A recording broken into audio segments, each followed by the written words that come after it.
Istighfar, mas. Istighfar. So ito ay isang video galing sa ibang Asian country, no? So meron tayong couple, nakapatong yung babae doon sa lalaki and pareha sila nag-i-struggle. Gustong-gusto pumiglas ng babae, o kita naman natin. Tsaka pareha silang in pain.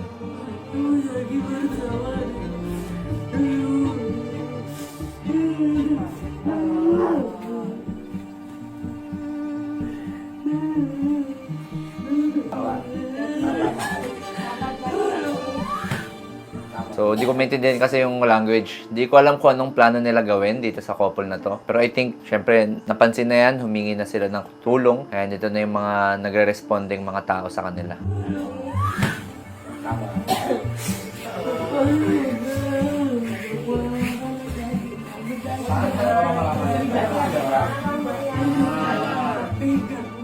Pareha sila in pain, eh, oh. Pati yung lalaki, oh.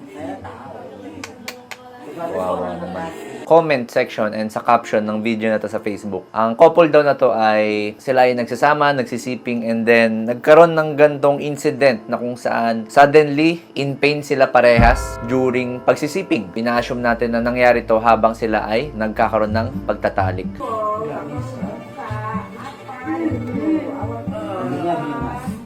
Jangan main keras, mas. Sabar. Uy. Tenang. Sabar. Grabe, gusto na sapakin, no? So, hindi ko kasi maintindihan talaga yung language. Pero itong lalaking naka-checkered polo, eh, parang gusto niya saktan yung lalaki na nakaiga. Baka meron silang relationship? Hindi ko sure. Hindi ko sigurado. Intinya jenengan sakit, terluka. Kung talagang meron silang relationship, ito yung tinatawag nating huling-huli sa akto, no? Talagang walang takas. Kalau memang tidak, coba santai, relax. Grabe, kung ako tong naka-checkered na lalaki, hindi na ako makakapagpigil niyan. Baka di ko na rin alam magawa ko, nahuli ko sa akto. Saya ingin membahas setahun jenengan mayani seperti apa. Okay, so siguro tinatry na kausapin muna, no, na pakalmahin yung sitwasyon kasi kung meron talaga silang relationship ng babae, eh, mahirap talaga kasi baka masaktan niya pa yung lalaki, eh, in pain na nga silang parehas yung dalawang couple dito sa sahig. So, ang posible po na nangyari dito, hindi ko sigurado na ito yung 100% na nangyari kasi kulang tayo sa details. Pero kasi meron tayong cases ng mga sakit na kung tawagin ay vaginismus, involuntary. Hindi po makontrol ng babae, hindi kontrolado ng babae na nagko-contract or sumisikip yung kanal, yung pasukan or yung puwerta kung saan dapat pinapasok yung ari ng lalaki. So, kapag nag-contract yun involuntarily, walang control doon yung babae, parehas talaga silang masasaktan. Kadalasan sa mga literatures, ang nangyayari talaga sa vaginismus, hindi po na ipapasok ng lalaki dun sa babae totally kasi nga sumasara na siya bago maipasok. So ito sa case na to ay assuming na nakapasok na tas tsaka palang sumara. Talagang maiipit and mai-stuck yan sa loob kung ganun yung nangyari. Actually hindi lang naman po sa pagsisiping nangyayari yung mga ganito. Pwede rin dun sa mga babaeng sinusubukan maglagay ng tampons or sinusubukan maglagay ng menstrual cup. Kapag meron silang vaginismus, hindi rin nila ma-insert totally kasi nga nagsasara, sumisikip, nagko-contract yung mga muscles dito. Meron pong dalawang uri ng vaginismus, yung primary tsaka secondary. Kapag secondary, sila po yung mga pasyenteng dating naoperahan sa ari o sa puwerta. Pwedeng nagkaroon ng aksidente. Nung pagka-opera, nagkaroon ng mga malalaking peklat o kaya naman nagkaroon ng radiation. Kapag radiation po kasi, pwede magkaroon ng mga malalaking peklat dyan. So, medyo nagbabago yung itsura or yung morphology nung puwerta nila. Kapag primary naman po, normal. Totally normal. Walang bukol, walang mga peklat. Ang nagiging problema kapag primary, psychological po. Dok, ano yung mga causes nito? Bakit to nangyayari sa mga tao? So, ang mga madalas na causes ng vaginismus ay kapag nagkakaroon yung pasyente ng previous sexual trauma or may mga pinagdaanan sila sa buhay nila na nagkaroon sila ng traumatic experience sexually. Pwedeng nagkaroon ng child abuse o kaya naman nagkaroon ng past relationship na medyo nagkaroon ng psychological trauma dun sa babae. And then kapag nare-remind siya na magkakaroon na ulit ng sexual penetration, kunyari, nandito na yung partner niya, bagong partner na niya to, mahal na mahal niya, pero kapag naiisip niya sa isip niya na ito na, magkakaroon na ng penetration, automatic nagsasara or sumisikip yung puwerta ng babae. So, ayan, very good. Buti naman naidala na sa ospital. Kasi medyo matagal po sila naghihintay doon sa totoo lang. Kapag naghihintay kasi doon, mas lalo may ipit yung ari ng lalaki, mas malalo siya masasaktan. Tsaka, baka magkaroon pa ng komplikasyon. Kapag naipit po yun, of course, yung blood flow doon, maapektuhan, baka mamatay yung ibang parte ng ari ng lalaki. Ay, gusto ito.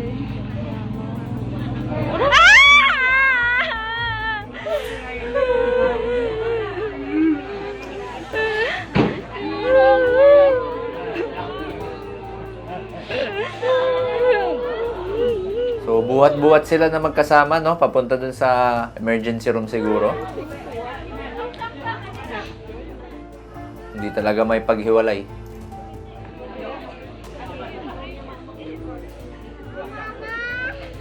Primary na problema din dito sa vaginismus, underdiagnosed po siya. Ibig sabihin ng underdiagnosed, yung totoong cases ng vaginismus, mas marami kumpara dun sa mga nadedetect. Bakit nangyayari yun? Kasi hindi naman siya napapakonsulta talaga. Kasi medyo tabu Itong usaping sexual kasi sa atin, hindi siya open sa mga tao. So, kapag siguro nagpakonsulta, nahihiya, o kaya tinatago yung mga sintomas. So, imbis na ma-detect, imbis na ma-diagnose, hindi siya nadadiagnose. So, nangyayari, since hindi siya na-diagnose, hindi nabibigyan ng tamang gamot or tamang lunas. Ito, may isa pa silang nilalabas. O, ito pa lang yung pasyente yata.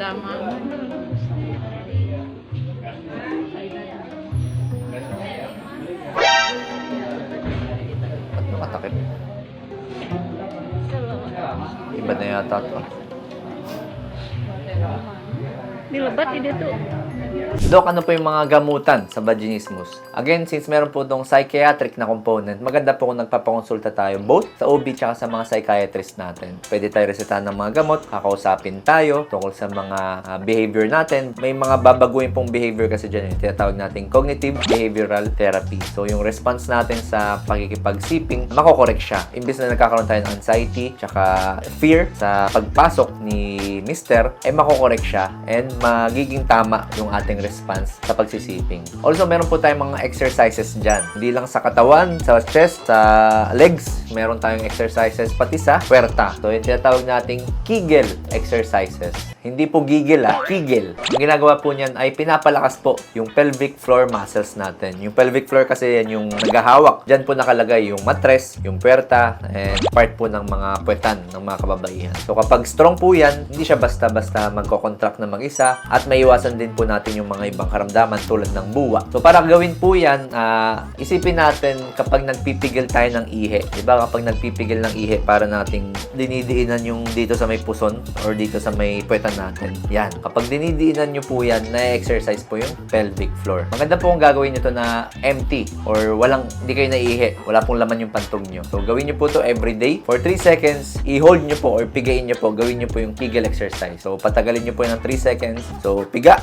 1, 2, 3. And then release. Tapos pahinga siguro mga 10 seconds. And then piga ulit. 1, 2, 3. And then release. Pahinga. Gawin nyo po yan for 10 repetitions. Also, dagdag ko rin, pwede rin po mangyari itong vaginismus bukod dun sa mga psychological na may mga past traumatic sexual history. Pwede rin po ito mangyari kung meron kayong mga dating infection sa puwerta ninyo, lalo na yung mga nagkukos ng pananakit ng puwerta habang nakikipagtalik. Yung mga candidiasis, medyo masakit po kasi pag nagkakaroon kayo niyan o kaya yung mga vaginosis. Kapag may mga infection po dito, tapos nakaranas kayo ng pagsisiping na medyo painful, tapos after several months, tuwing magtatalik, naalala nyo na po yung pain na nararamdaman nyo. So, medyo sumisikip na siya, nagko-contract na siya. And of course, sa mga menopause, yan, since mababa na po yung estrogen nyo, yung lubrication or yung pagkabasa ng puwerta ay nababawasan. So, ang tendency, masakit kapag nakikipagsiping. So, naalala na naman nila and nare-relate dun sa pain na nararamdaman nila kapag nakikipagtalik. And then, nagli-lead to paninikip at pagsara nung butas. Dok, paano makaiwas dito sa vaginismus? Mas maganda siguro pag-usapan natin, bukod sa pag-iwas, ay yung pag-handle. Lalo na sa mga partner natin sa mga misis natin na meron talagang ganitong nararamdaman. And of course, sa mga babae, ang number one way talaga is maging open po kayo sa partner nyo tungkol sa nararamdaman nyo. Aminin po ninyo na talagang meron kayong nararamdaman hindi komportable, masakit, o kaya medyo sumisikip para po nalalaman ni Mr. or ni Jowa, and then nagiging aware siya sa nangyayari. And of course, sa mga lalaking partner, maging supportive po tayo sa ating mga babaeng partner. Pwede natin sila samahan, magpa-check up, or i-encourage natin sila makipag-usap sa mga doktor. And of course, kung talagang medyo masakit na, sinusubukan natin, mga boss, masakit na, pero pinapasok pa rin natin, huwag na natin ituloy kasi nga, masasaktan lang kayo parehas. Kung meron kayo tanong, comment down below, and kung nag-benefit ka sa video na to, please follow my social media pages.